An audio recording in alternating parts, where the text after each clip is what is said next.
Amen. Amen. Balinga mikasi na kolo shalom. Shalom. Tozali kopesa mbote na bandeko nyonso bazolanda biso na mokili mobimba, Afrique du Sud, États-Unis, Europe, total anal Australie, bandeko oyo bazolanda biso na Chine. Zambe apambola bino. Amen. Bandeko na biso na Kinshasa, kolo azala na bino. Nous allons parler de la part du Seigneur. Nous voudrons que na oitozo loba bipai boye ezo place na bisika na motema na yo et parole de Dieu et fongo la vie na yo. C'est ça notre problème. Nous sommes là pour vous parler de la part de Dieu et que ces paroles que nous vous annonçons vous apportent la guérison et la délivrance. Amen. Tozali kolobela na oyetali la délivrance des esprits impurs. Délivrance ya milieu mabe. Tozolobela source ya milieu mabe oyo ezotungisa vie na biso. Tolobeke la première source ya ba démon oyo bazolandela biso ezali tout d'abord ba famille oyo to botami, et les familles sont en mesure ya kokende ko provoquer milieu mabe bisika befandi pona koya ko condamner vie na biso, pona koya ko tourmenter bomo na biso. Alors c'est pourquoi je suis en train de vous dire que la première source il y a possession démoniaque et c'est tout d'abord la famille bisika touti, et cette famille là elle est à la base, il y a un problème et belé tozana ngolelo. Alors nous sommes allés de Totangaki 1 Samuel chapitre 1 à partir du verset 1. Bakoyo kotangela biso. 1 Samuel chapitre 1er, à partir du premier verset. Ramataïm Tosphine, Ok, toké papa. de la montagne d'Ephraïm, nommé Elkana, Mutoana komona ye Elkana, fils de Jéroam, azalaki mwana ya Jéroam, fils d'Eliou, mwana ya Eliu, fils de Tohu, toké papa bakomo fils de Tchouf, Ephratien. Toké yaya. Il avait deux femmes dont l'une s'appelait Anne et l'autre Pénina. Azalaki na basi mibale moko Anne mususu Penina. Pénina avait des enfants, mais Anne n'en avait point. Penina azalaki na bana mais Anne azalaki na bana te. Chaque année, cet homme montait de sa ville à Silo Mbambula nyonso muto azali kokende na Silo pour se prosterner devant l'Éternel des armées et pour lui offrir des sacrifices. azali kokende kogumbamela yawe nzambe pe kobunzela mbeka. Là se trouvaient les deux fils d'Élie, Kuna bana na Eli mibale bazalaki. Ophni et Phiné, Toké papa. sacrificateurs de l'Éternel. Le jour où Elkana offrait son sacrifice, Tango Elkana aye kopesa nzambe mbeka, il donnait des portions à Pénina, sa femme, apesi mwa ndambo apesi ba biloko ebele, biloko epa ya Penina mwasi na ye, et à tous les fils, à toutes les filles qu'il avait d'elle. na bana nyonso ye azalaki na bango. Mais il donnait à Anna une portion double, Azali kopesa Ana eteni mibale car il aimait Anne, po alingaki Ana makasi. que l'Éternel avait rendue stérile. O yawe nzambe akomisaki ekomba. Sa rivale lui prodiguait les mortifications Pe banda na ye azaki kofinga ye pour la porter à s'irriter de ce que les... ka na ndenge te nzambe akomisaki ye ekomba. Et toutes les années, il en est ainsi. Bambula nyonso ezalaki bongo. Chaque fois qu'Anne montait à la maison de l'Éternel, Tango Ana azali komata na ndako na nzambe, Pénina la mortifiait de Penina la azaki même kaka manière. kochola ye. Alors elle pleurait et ne mangeait pas. Azaki kolela pe azolia te. Elkana, son mari, lui disait, Elkana mobali na ye pe azali koloba, Anne, Anne, pourquoi pleure-t-il mpona nini ozolela? et ne mange-t-il pas? Ozolia te mpo nini? Pourquoi ton cœur est attristé? Mpona nini motema na yo ezali na mawa? Est-ce que je ne vaux pas pour toi mieux que 10 fils? Naleki ata bana mibale te, bana zomi te. Anna se leva Ana telemi, après qu'on l'ait ni mangé et bu à Silo. tango bameli pe balie na Silo. Le sacrificateur Élie était assis sur un siège près de l'un des poteaux du temple de l'Éternel. Et l'amertume dans l'âme. Elle pria l'Éternel et versa des pleurs. Elle fit un vœu en disant: Éternel des armées, si tu daignes regarder l'affliction de ta servante, si tu te souviens de moi et n'oublie point ta servante, si tu donnes à ta servante un enfant mâle, je le consacrerai à l'Éternel pour tous les jours de sa vie. Amen. Amen.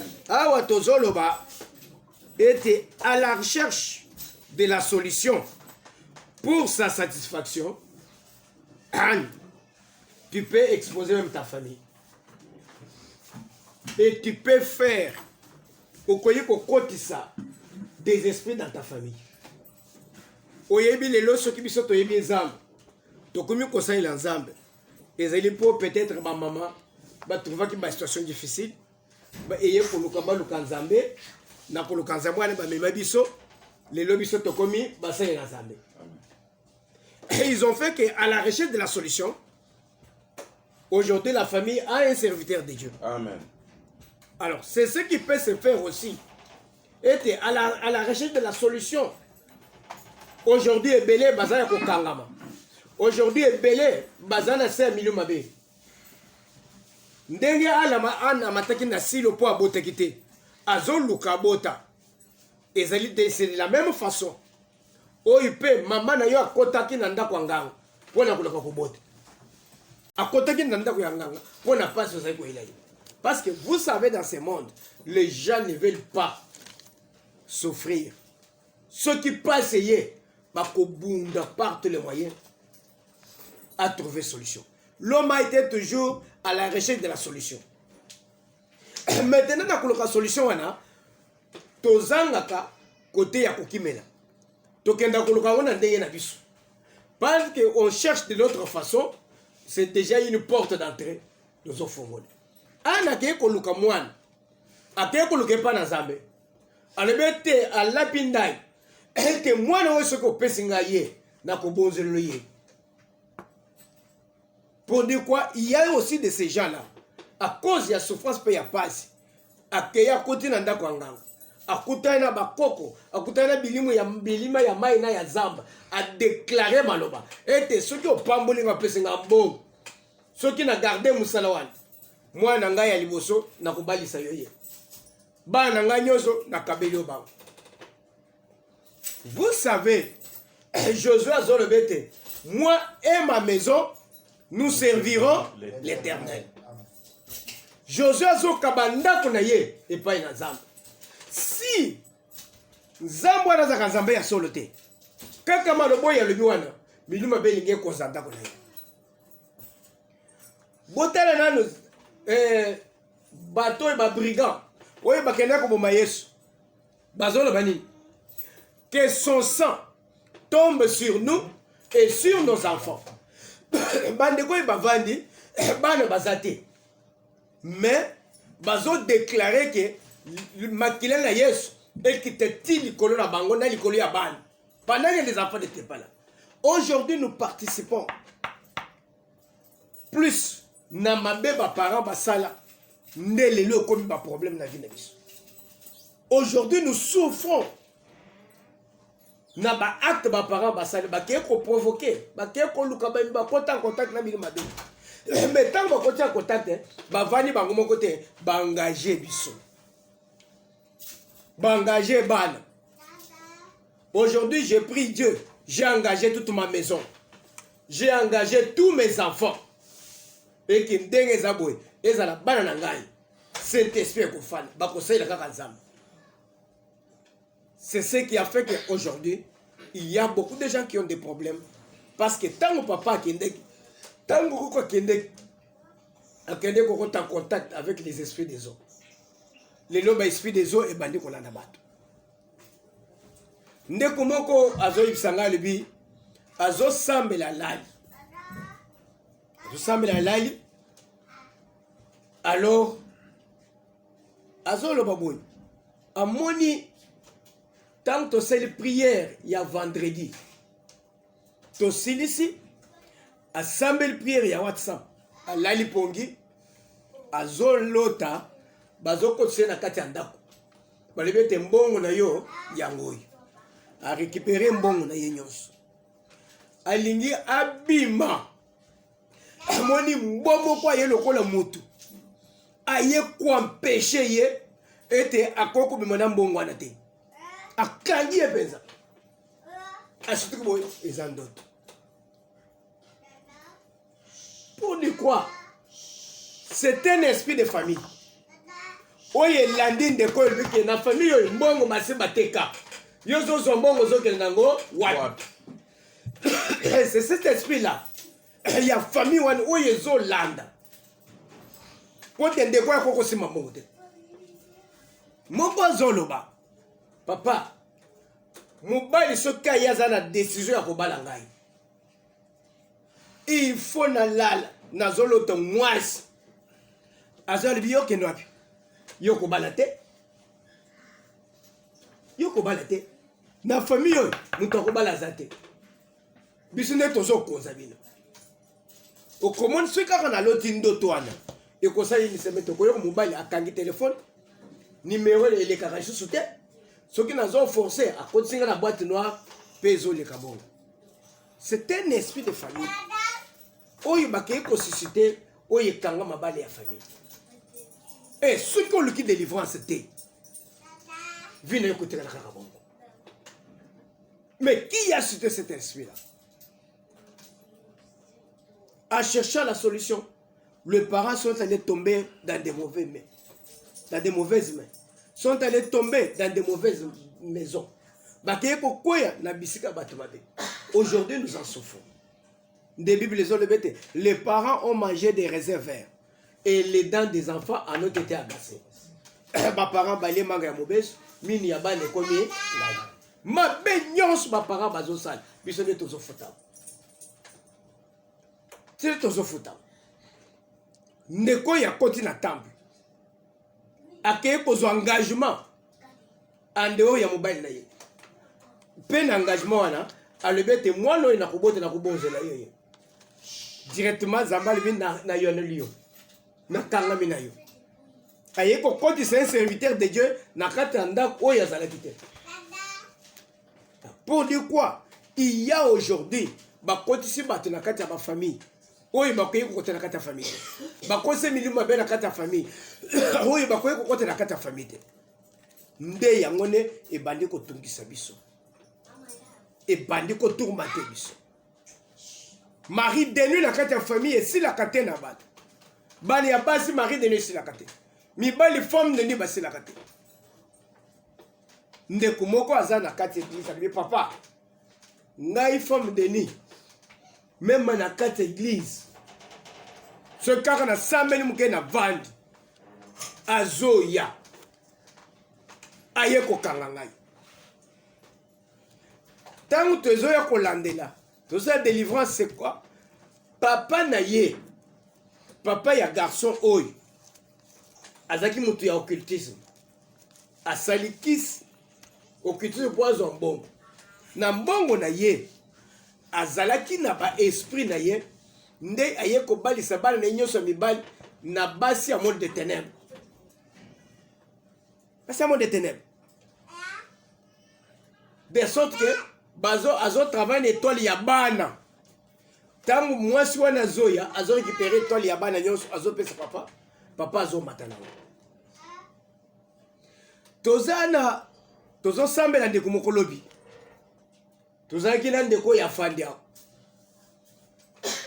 ntango tosambeli ndeko wana esprit ezoloba kati ya ndeko wana ezoloba nini azali tata mokolo azali tata ya camarade ya mwana mwasi wana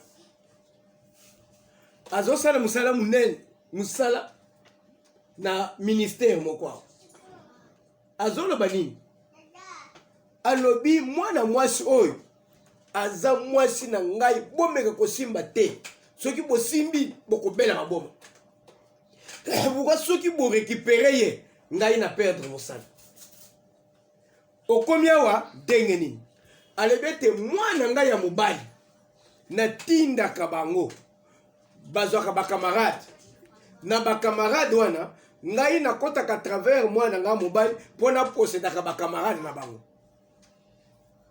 C'est-à-dire moto aposede mwana mwasi oyo azali tata ya camarade ne ya mobali. De ozomona bato bazotama camarade na ngai mais oyebi te qu'est-ce qui se passe. Tata ya camarade na yo azali a mesure ya ko travailler na bana na ye. Nde ozomona lelo même na ba école bazopesa bana bambongo ebele babiloko ebele. Pourquoi tango bazoya bazosimba mbongo wana bazolia biloko wana bana mosusu bamona basenga tango bazosenga bazopesa mbongo wana bapapa na bango bapesa mbongo wana bazoposséder bana wana bazorécupérer bétoile. C'est pourquoi on a bana bazokenda classe bazanga ta mbongo ya kolia mikate te. Pourquoi ce que otindi bango sans argent ozo exposer bango na ba école monsieur minene oyo bane belé ba parents na ba bazamba occultiste et ils envoient beaucoup d'argent pour séduire d'autres enfants ba retirer ba étoile ya bana wana la porte d'entrée des mauvais esprits de zomo na ba tebelé lelo vi na bango za kokanga to le bete l'un des parents mutu moko na famille akoyi kokotisa diable na kati ya ndako na kati ya famille allié bien na milieu mabe en allant consulter les dieux étrangers nde tolebete ba famille nyonso batonga ba hôtel ya ba chef coutumier au côté hôtel ezalaka ba famille wana vous devez prier parce que l'hôtel quand il y a l'hôtel il y a les sacrifices quand il y a l'offrande directement yebake na nzela offrande wana ba démon bakitaka ba esprit bakitaka. Et quand l'hôtel est dédié aux démons, ce sont les esprits impurs qui descendent. Tant que bazo kita, bazo kota en contact na lui. Nous moni pour la lobiété, na limité que bozala en communion avec les démons. Pourquoi? Parce que ceux qui mangent, les victimes, sont en communion avec les démons. C'est-à-dire bato bazo lia biloko yo ba bonzela na milimu mabe. Quand vous mangez quelque chose qui a été sacrifié aux idoles, sache bien que tu es en communion avec les démons. Tu es en communion avec les démons. Alors, Néomoni Totanga qui est Exode, chapitre 25. Bible les autres, Nzamba le vete, donnez-moi, allez chez les enfants d'Israël, bo tirer offrande. Offrande wana, bo sale langai, bo tonge langai tabernacle. L'offrande c'était pour construire les tabernacles.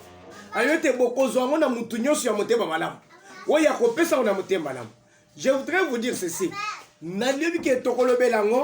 Je crois, ce qui on nous va parler sur les offrandes.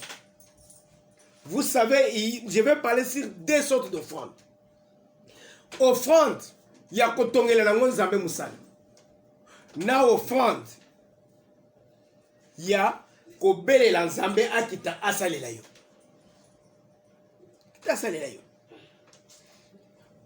En matière d'offrande, nous devons faire attention à l'église. Pourquoi? Parce que ceux qui ont géré ba offrande bien té. Église peut kokendele bosote. Offrande oyo zomona oyo. Kopesa ngo n'importe qui atanga ngo pe a garder yango té. Je connais des églises. Ndena mona ndeko moko tozo sambelawa to bande église ka yute o papa o cheba diacre na bi ozale ki diacre ne be église mususu mbongo na bango ekende liboso te olingo yango za lisusu o kozala te o koyi kozo mbongo o pesi mutu a garder yango mutu ya milimu mabe aza condamné na banji lelo la plupart des serviteurs de Dieu tozo mona ba komi bandoki mais tango ba bande ba zina kindoki te. Ils ont freiné la vie des enfants de Dieu. Il y a des églises où les enfants de Dieu pleurent que ceux qui te pèsent, te zoakate, maman n'a pas fait fungwa makate. Pourquoi? Banani bazo tanga mongo. Tango bazo sala ngoni. Okamati bandoki osangisi bango na opanye offrande. Batanga mbongo offrande. Mana motanga yo moko. Et pendant que bazo tangwana bazo yiba bazo condamner vie ya bana za. Banda bazo tangwana bazo loka pe mbongo ya bana za. C'est pourquoi les finances à l'église ne donnez pas n'importe qui. Ne donnez pas n'importe qui. Yo moko pasteur ko bloquer bana na Zambé na kati église.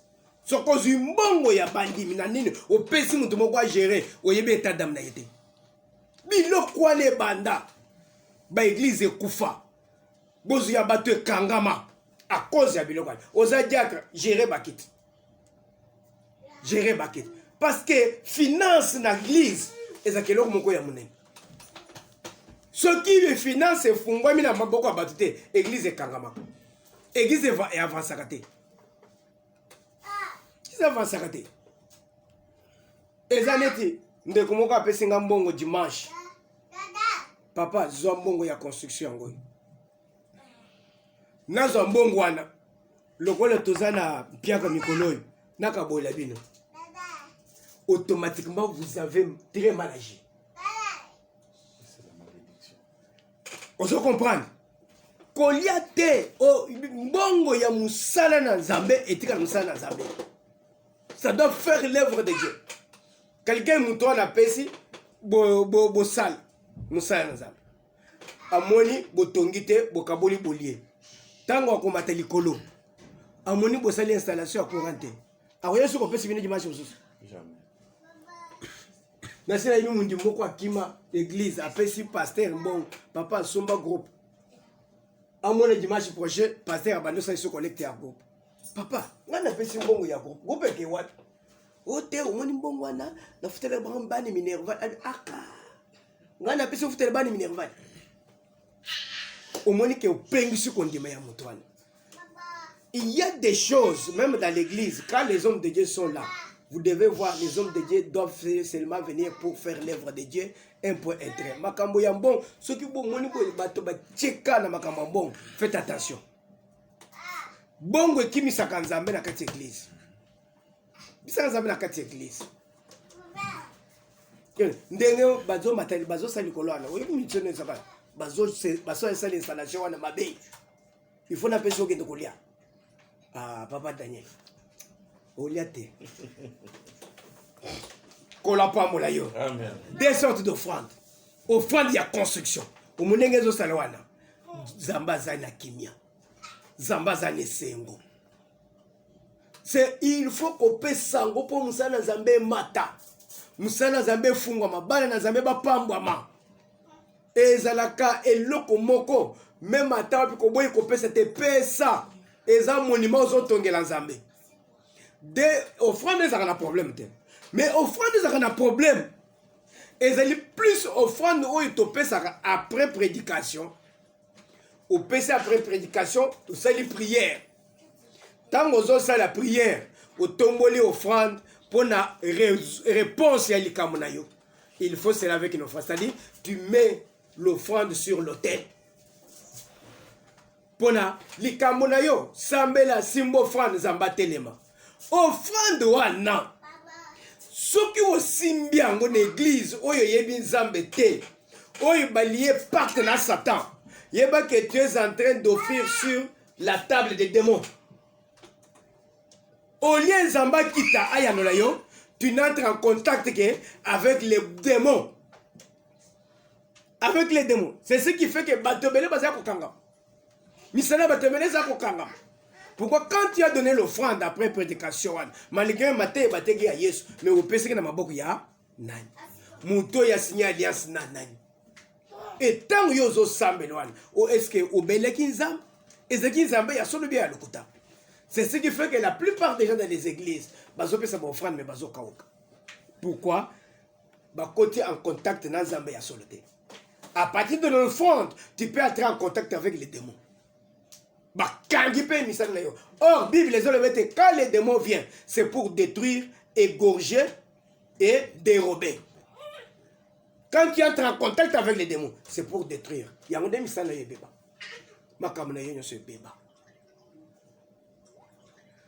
On en parlera sur les offrandes. on parlera. Nde tolobi ke batu nyonso basala ba hôtel na kati ya famille. Batonga bandako ya bikeko. Ils ont invoqué des esprits. Yeba ke ozana poso luka délivrance. Soko luki délivrance te okotika na bongo. Mukolo kokufa okende pas na Nzambe te. Qui n'est pas dans la l'esprit va te récupérer. Alors, c'est par là que nous continuons. Bazotang et l'émission Genèse chapitre 25, verset 27. Genèse chapitre 25. Nous lisons à partir du verset 27 au nom de Jésus de Nazareth. Amen. Ses enfants grandirent. Bano imi bale bakoli Esaü na Jacob. Esaü devint un habile chasseur. Esaü Bible le bete aye kokoma muto akanga banyama na zamba. OK. Un homme de champ. Mutu ya bilanga. Mais Jacob fit un homme tranquille. Bible le bete Jacob azaki kimia azaki na kati ya ndako. Qui restait sous les tentes. Azaki kofanda na ndako ya mama na ye. Isaac aimait Isaü. Vous savez, dans la vie, pour aller loin, il faut rester sous la tente. Il faut rester auprès de Rebecca. Amen. Alléluia. Amen. C'était l'image de Jésus-Christ, de l'image de l'Église.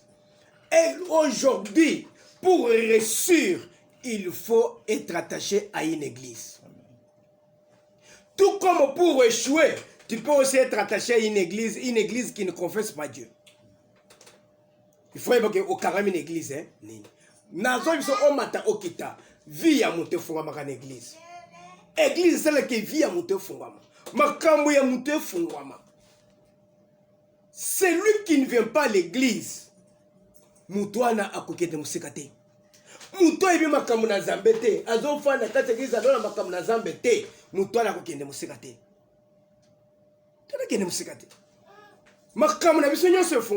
L'église. Église, tu es attaché à quelle église? Tu es attaché à quelle femme? À quelle épouse? Ok, papa. Isaac aimait Esaü parce qu'il mangeait du gibier. Isaac a sepelé qui n'a Esaü pour Esaü, Azak connaît les banyama. Vous comprenez? Okoki ko plaire na bat. Mais ce qu'on plaire na zambete, tout ce que tu feras est inutile. Amen. Okoki ko sangisa batu nyonso, o convaincre ba o loba de n'importe quoi sur ces enfants, sur ces gens-là. Mais si woyozo le beza lukuta nzamba yebi angote, yeba que tu seras toujours foutu. Jusqu'à la dernière minute zamba ko confondre yo. Amen. Et loko tozanango, to se blessa zamba, to se sabatute. Amen. Le loko ikolo mama loba ya sukadi po batu ba mona yo ke yo za mutu balamu batu ba bongisa yo za mutu balamu ba chola mutu mususu mais oyo zo le bwana oyo zanzambe te. Celui qui connaît la vérité c'est Dieu. Celui qui connaît la justice c'est Dieu. Tu peux tromper aux gens, tu peux mentir aux gens, tu peux convaincre les gens même à tel niveau ni mais ko ko te ka convaincre nzambe te. Dieu reste Dieu. La vérité est comme un ballon dans l'eau.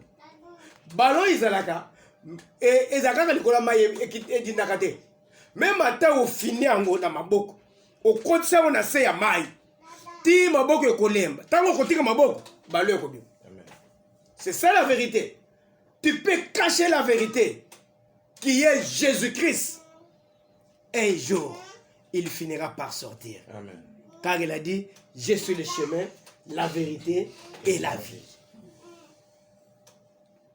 Et la vie. Parce que alinga qui est ma casse pour ne pas aller à Nyam. Mais Zamba linga qui était, il n'était pas dans le plan de Dieu. Alors, si tu n'es pas dans le plan de Dieu, même matin ou flatté baton dengenin, Zambé a fini de confondre. Amen. Tikete nzamba confondre batu nyons bazo kosa batu lelo bazo se faire voir le kola batu malam zo kande na mitema na bango bayoke baza batu mabe zambe na biso confondre ba zamba lande la bango vérité bima polele vérité na zambe bima polele zamba bimisa yango yo mutoza na kata biloko yo zo kosa kosa batu zongela nzambe bongo na motema po nzambe azwa yo toke papa. Et Rebecca aimait Jacob. Et Rebecca alingaki Jacob. Comme Jacob faisait cuire un potage, et Jacob azolamba soupe na ye. Ésaü revint du champ accablé de fatigue. Ésaü azoya auti bilanga na zala mukolone Ésaü atamboli akangite. Atamboli akangite. Je vous dis bandeko.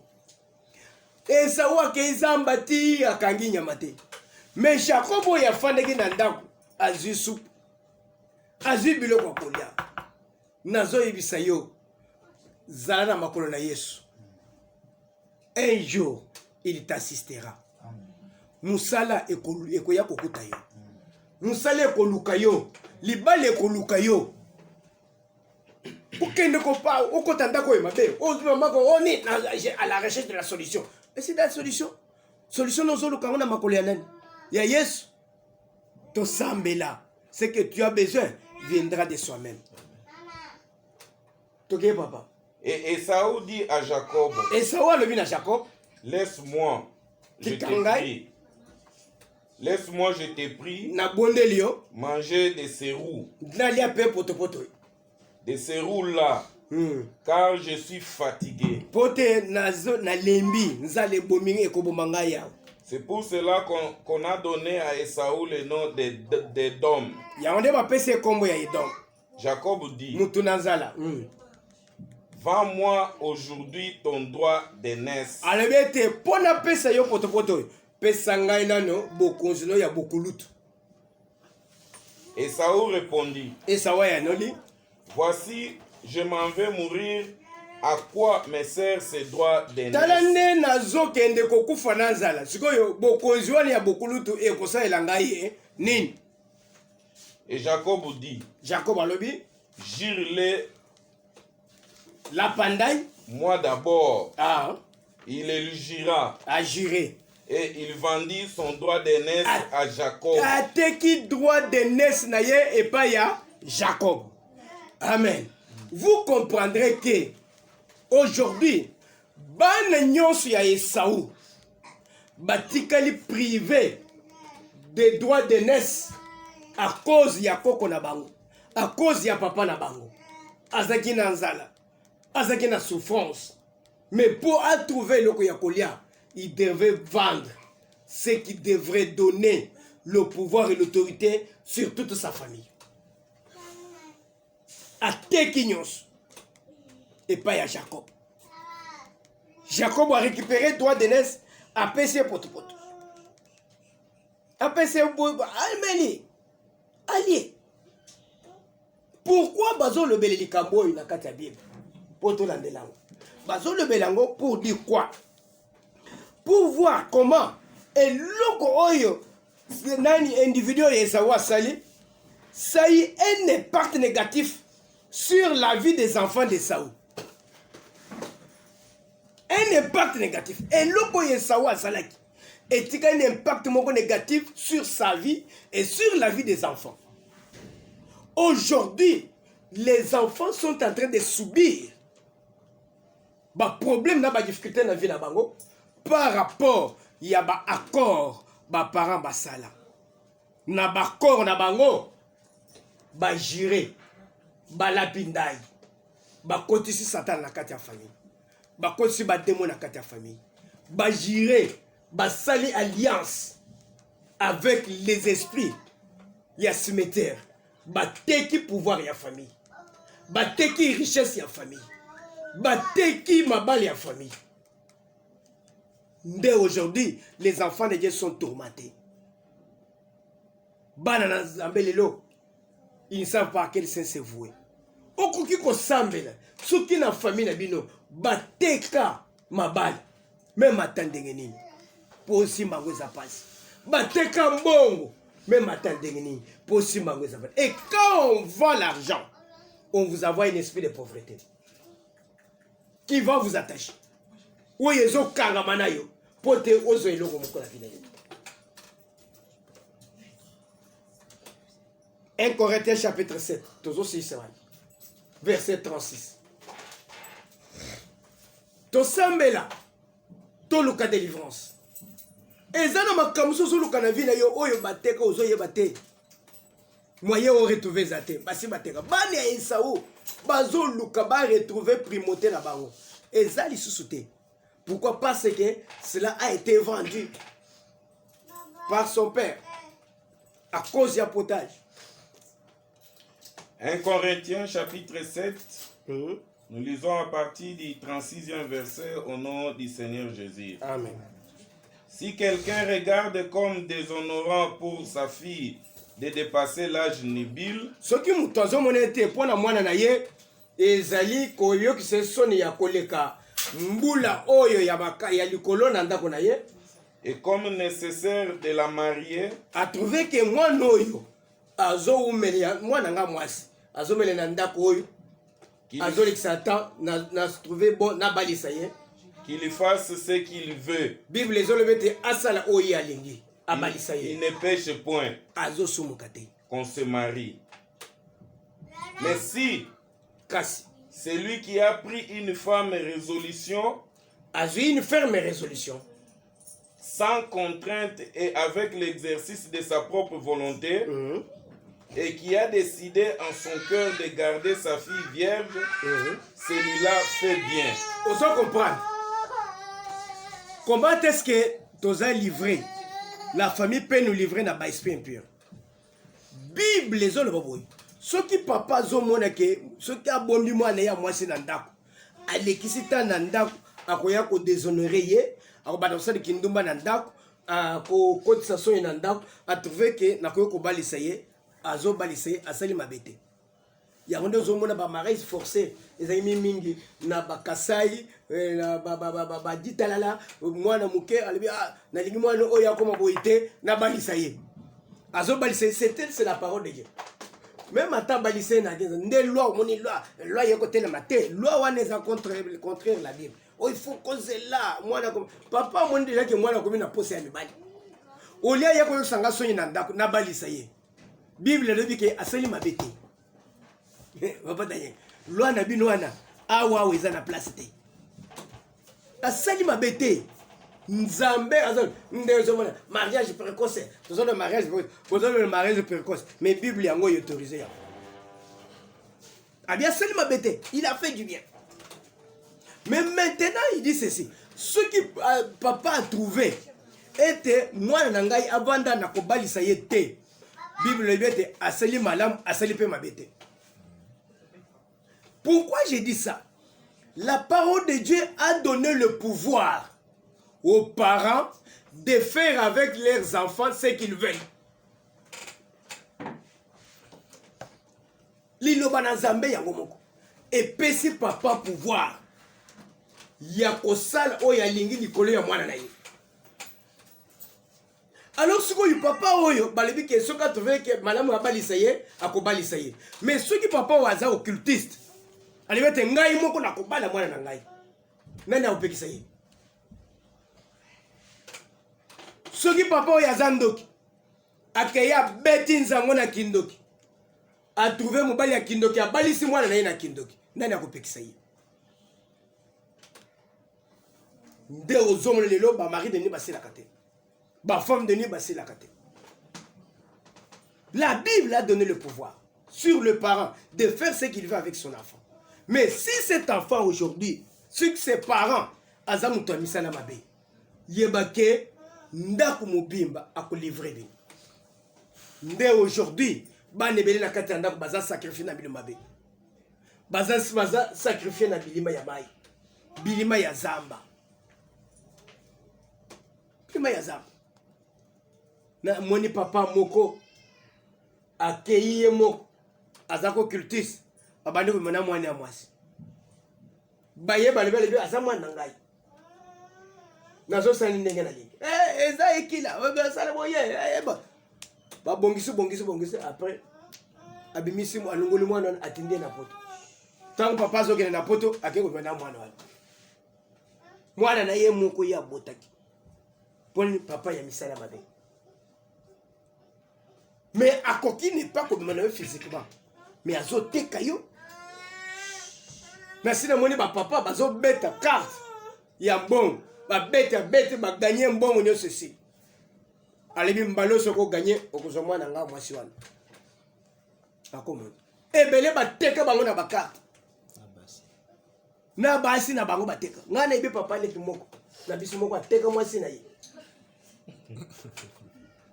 aza papa leki na ngai babaleli ye mwasi akeye na mboka moko na yele bwana avandi mpe akekangi ye akeye osolola na individu moko ya bashile na bi ya kopesa nga mbongo zwa mwasi wana nga na ozongi kana anegocie nde mwasi wana ya mobali wana mwasi na ya liboso ayoki yango ayembango asinyale fi wana yo fandi aho mobali akeye konegocie na mobali na nga kuna po abala yo otika na mwasi na ye ya mibali nde alobi tosala nini apesi ye mbongo afuti tere akimi mbao azongi kasai oye nini oyo balimba teka ngai c'est-à-dire azaka ndoki moko ya kosakana te c'est-à-dire makambo asaki na kindoki alinga concrétise yango mpe na moi azokanda asateki mwana bato ayebisi ye boye meme ata okimi na si na teka yo okozwa libala mosusu te ti lelo mwasi wana abala te ti lelo abala te tala mokili tozotambola mokili oyo batambolaka ngulungulu te